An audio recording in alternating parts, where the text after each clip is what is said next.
और एक और चीज बता दूं, बहुत जो आप गलती करते हो, द प्रिंसिपल के पहले टू लिखते हो। जो पहले था ना, ऐसे चलता था पहले यहां पर, ऐसे टू द प्रिंसिपल ऐसे होता था, और फिर कॉमा, स्कूल का नाम फिर से कॉमा, शहर का नाम फिर फुल स्टॉप। अब ये नहीं है, अब ये कॉमा फुल स्टॉप सब जो आपका लेटेस्ट स्टाइल है उसके अकॉर्डिंग खत्म हो चुका है, और टू बिल्कुल ही खत्म हो चुका है। हाय गाइस, आज हम करने जा रहे हैं एक एप्लीकेशन कि अगर आप किसी ऑफिस में काम करते हैं या किसी स्कूल में हैं, कॉलेज में हैं, कहीं भी अगर पढ़ रहे हैं या फिर कहीं काम कर रहे हैं, तो अगर आपको कहीं हाफ डे लेकर जाना है, तो आज मैं आपको करवाने वाली हूँ कि डेंटिस्ट के पास आपको जाना है। मतलब आपके दांत में कुछ दिक्कत है और आपको डेंटिस्ट के पास जाना है। तो यहाँ पर मैंने स्कूल लिखा है, तो बट यहाँ पर मैं क्या है, सबके लिए करवाऊंगी, कॉलेज वालों के लिए भी करवाऊंगी, ऑफिस वालों के लिए भी, कहीं भी आप जो कार्यरत हैं, काम करते हैं, स्कूल जाते हैं, कॉलेज में, तो आपको ये एप्लीकेशन लिखने में कभी भी दिक्कत नहीं होगी हाफ डे के लिए। मैं ये करवा रही हूँ डेंटिस्ट पे जाने के लिए। अगर आपको कोई और तरह से करनी है तो कमेंट सेक्शन में लिख देना, मैं आपको बता दूंगी अगर आपको कोई भी दिक्कत आती है तो, ठीक है।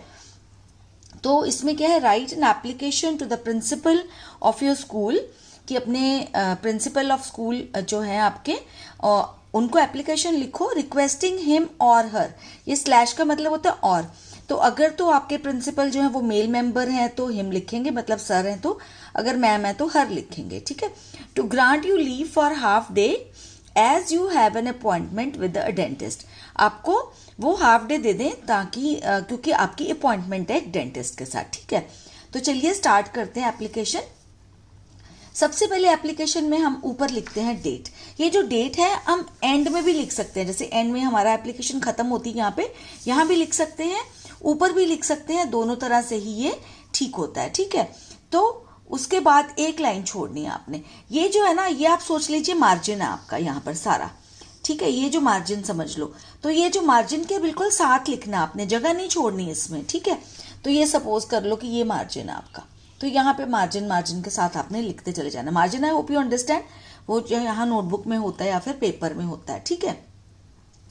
तो सबसे ऊपर क्या लिखा आपने, सबसे ऊपर लिखी डेट, और फिर उसके बाद क्या करना है, एक लाइन छोड़नी है, तभी मैंने यहाँ भी गैप छोड़ा है। तो इसके बाद आपने लिखना है द प्रिंसिपल, ठीक है, द प्रिंसिपल। और अगर आप किसी ऑफिस में काम करते हैं, बैंक में काम करते हैं, तो आपने क्या लिखना है, जैसे मैंने यहाँ पे लिखा है द मैनेजर, ठीक है। अगर ऑफिस में काम करते हैं, बैंक में काम करते हैं, या ऑफिस में जो काम करते हैं, तो उसका जो सबसे ऊपर जो अधिकारी है उसका क्या बोलते हैं आप उसको, तो वो यहाँ पर लिख देना मैनेजर की बजाय, ठीक है।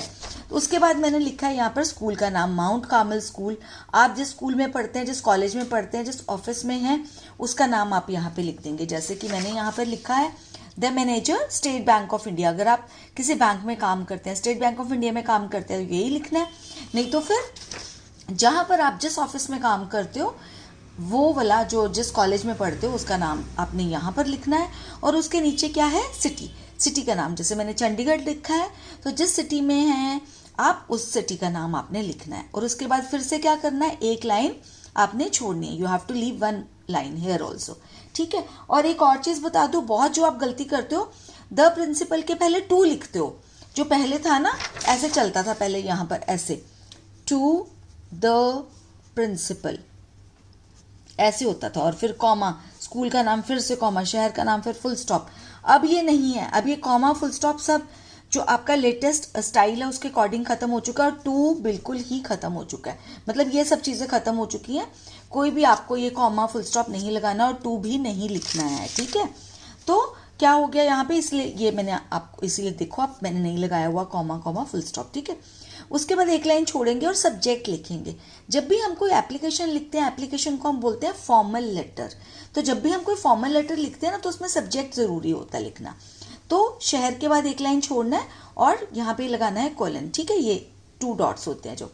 और सब्जेक्ट क्या है, हाफ डे लीव। आपको हाफ डे लीव चाहिए, पूरा का पूरा यहाँ पे नहीं लिख देना half day leave because I have to go to dentist, नहीं। ओनली यहाँ पर सब्जेक्ट होता है कि किस बारे में आप एप्लीकेशन लिख रहे हो। उसके बाद आगे चलते हैं, आगे क्या आएगा, आगे आएगा रिस्पेक्टेड मैम या फिर सर, ठीक है। तो रिस्पेक्टेड, अगर जो जिनको भी आपने एप्लीकेशन लिखनी है, अगर वो लेडी है तो मैम आएगा, नहीं तो सर आएगा। एक चीज लिखनी है आपने, दोनों नहीं लिखनी है, ये ध्यान रखना। उसके बाद अगर आप स्कूल में हैं या कॉलेज में हैं तो इस तरह से लिखेंगे, और ऑफिस वालों के लिए भी मैं अभी बताती हूँ कि आपने कैसे लिखना है। I am a student of your school studying in class 10, ठीक है, 10th ऐसे लिखते हैं ना। तो I am a student of your college भी लिख सकते हो यहाँ पर, अगर आप कॉलेज में पढ़ते हो, ठीक है, स्टडिंग इन क्लास 10, ठीक है। लेकिन उसके बाद लेकिन अगला लाइन बताती हूँ, उसके बाद क्या है, I am suffering from toothache since yesterday night. जो आपकी दांत में दर्द होता है उसको बोलते हैं टूथेक, टूथ एक, ठीक है, वन वर्ड है ये। So I am suffering from toothache since yesterday night, मुझे मतलब कल रात से जो है ना दांत में दर्द हो रहा है। तो अगर आप किसी ऑफिस में हैं, बैंक में हैं, तो आप क्या कर सकते हैं, आपको ये नहीं लिखना I am a student of this this this, कुछ नहीं आपने लिखना, आपने इसी तरह से स्टार्ट करनी है, it is to state that I am suffering from toothache since yesterday night, ठीक है, it is to state that लिख देना आपने। तो ये हो गया यहाँ तक। I have an appointment with the dentist at 11:45 AM today. मेरी जो डेंटिस्ट के साथ अपॉइंटमेंट है वो फिक्स्ड है, कितने बजे, 11:45, आज 11:15 बजे जो है मेरी उनके साथ अपॉइंटमेंट है डॉक्टर के साथ, टुडे मतलब आज के दिन में, ठीक है। तो उसके बाद kindly grant me leave for the second half. एक चीज़ और, ये देखो यहाँ पर ये पैराग्राफ जो है चेंज किया मैंने काइंडली ग्रांट मी से, इसमें चेंज करेंगे क्योंकि एक चीज़ आपने मेन बता दी, अगली आपने रिक्वेस्ट कर रहे हो, ठीक है। तो क्या होगा यहाँ पे देखो ये जगह छूटी हुई है ना अभी आपकी, तो आपने स्टार्टिंग से ही शुरू कर देना नेक्स्ट पैराग्राफ। अगर आपका ये वाला सेंटेंस जो है यहाँ पर खत्म होता है तो आपने अगला पैराग्राफ फिर यहाँ से शुरू करना है, या फिर एक लाइन छोड़कर स्टार्टिंग से शुरू करना है। तो इस तरह के रूल्स को आप फॉलो करो तो आपको कभी भी कोई गलती नहीं होगी और आप हमेशा अच्छे नंबरों से निकलोगे, पास होगे, ठीक है। तो यहाँ पे खत्म हुआ था तो नेक्स्ट पैराग्राफ यहाँ से स्टार्ट कर दिया, कि जरूरी नहीं है कि सेंटर से स्टार्ट करना आपको, ठीक है ना। जब हमारी लाइन यहाँ पे खत्म होती है तब हमने सेंटर से स्टार्ट करना होता है। सो नेक्स्ट आएगा, kindly grant me leave for the second half so that I can visit the dentist. Second half का क्या मतलब होता है, मतलब पहली सुबह तो आप चले गए स्कूल, कॉलेज, ऑफिस, जहां भी आपने जाना था, उसके बाद सेकेंड हाफ में मतलब जब हाफ डे हो गया उसके बाद, अगर स्कूल को लें तो रिसेस के बाद या फिर रिसेस में ही आप चले जाएंगे, ठीक है। Kindly grant me leave for the second half, दूसरा जो होता है ना, मतलब कि सेकेंड हाफ की छुट्टी चाहिए आपको, दिन में जो सेकेंड पार्ट है, पहले तो हो गया, फिर लंच टाइम हुआ, फिर जो अगला पार्ट हुआ, ठीक है। Kindly grant me leave for the second half so that, मेरे को प्लीज सेकेंड हाफ की लीव जो है वो ग्रांट कर दो, मतलब दे दो, सो दैट, ताकि I can visit the dentist, मैं डेंटिस्ट को विजिट कर सकूं। अब यहाँ पे द डेंटिस्ट लिखा है, क्यों, क्योंकि एक पर्टिकुलर डेंटिस्ट के पास आप जा रहे हो, है ना।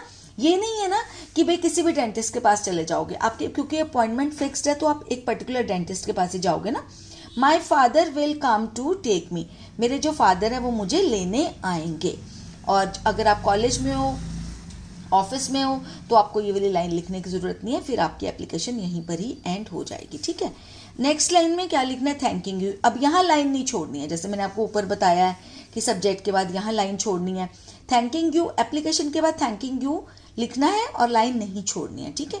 थैंकिंग यू, योर्स फेथफुली, ठीक है। और यहाँ भी देखो कोई कॉमा नहीं लगना, उसके बाद योर्स। अगर बाई चांस आपका स्कूल में सर मैम कुछ बोलते हैं कि लगाना है तो ठीक है, लेकिन जो आपका लेटेस्ट वर्जन है ना एप्लीकेशन का लेटर लिखने का, उसमें ये सब कॉमा फुल स्टॉप खत्म कर दिया उन्होंने, ठीक है।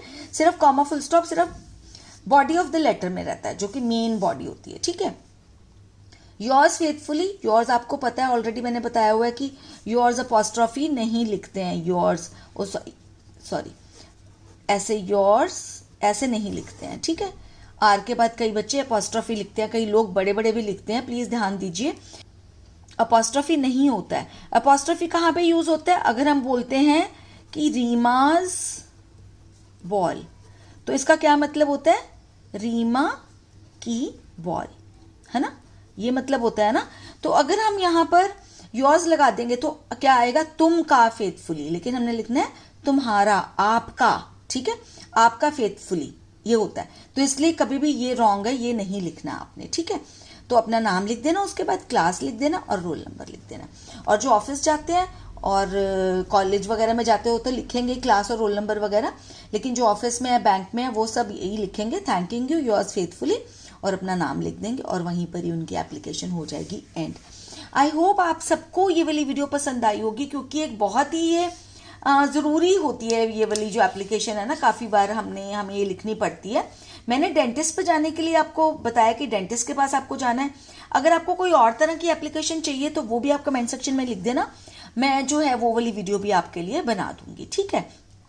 तो चलिए करते हैं आज का वीडियो यहीं पे एंड। बट उससे पहले ये बोलूंगी, अगर अच्छी लगी वीडियो लाइक के बटन को जरूर प्रेस कर देना और सब्सक्राइब भी कर लेना मेरे चैनल को अगर अभी तक नहीं किया, क्योंकि इसी तरह की वीडियोस मैं लेके आती रहती हूँ जिससे आपकी नॉलेज भी बढ़े और आप इंटेलिजेंट भी बनते चले जाओ। तो चलिए करते हैं अब गुड बाय, जल्दी ही मिलूंगी एक नई वीडियो के साथ। तब तक के लिए टेक केयर ऑफ योरसेल्व्स।